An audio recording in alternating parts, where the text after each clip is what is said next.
মই নকওঁ দিয়ক, এতিয়া বেয়া নাপাব, এতিয়া মই নকম।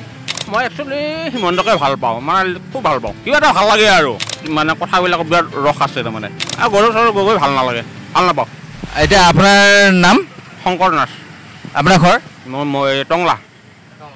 এতিয়া মই এটা প্ৰশ্ন সুধোঁ আপোনাক, 2026ত অসমৰ মুখ্যমন্ত্ৰী হিমন্ত বিশ্ব শৰ্মা হোৱাটো বিচাৰে নে গৌৰৱ গগৈ হোৱাটো বিচাৰে?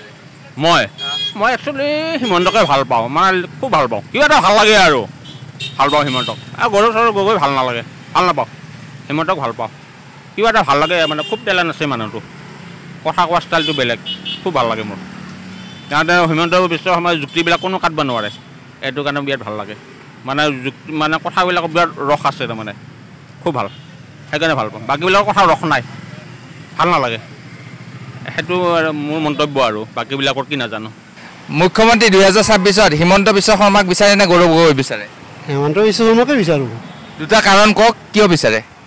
যিখিনি তেখেতে সুবিধা দিছে সেইখিনিতো বহুত ধন্যবাদ, আৰু কিবা এটাতো পাইছোঁ আমি, বহুত হেৰি কৰিছোঁ। গৌৰৱ গগৈতো এতিয়া নতুনকৈহে সোমাব, তেখেতেতো 5 বছৰ কাল কাটালেই, আৰু সেনেকুৱা আৰু সেইটোৱে, আৰু সেইকাৰণে হিমন্ত বিশ্ব শৰ্মাক ভাল লাগে, আৰু তেখেতে যিখিনি কয় স্পষ্ট কয় আৰু।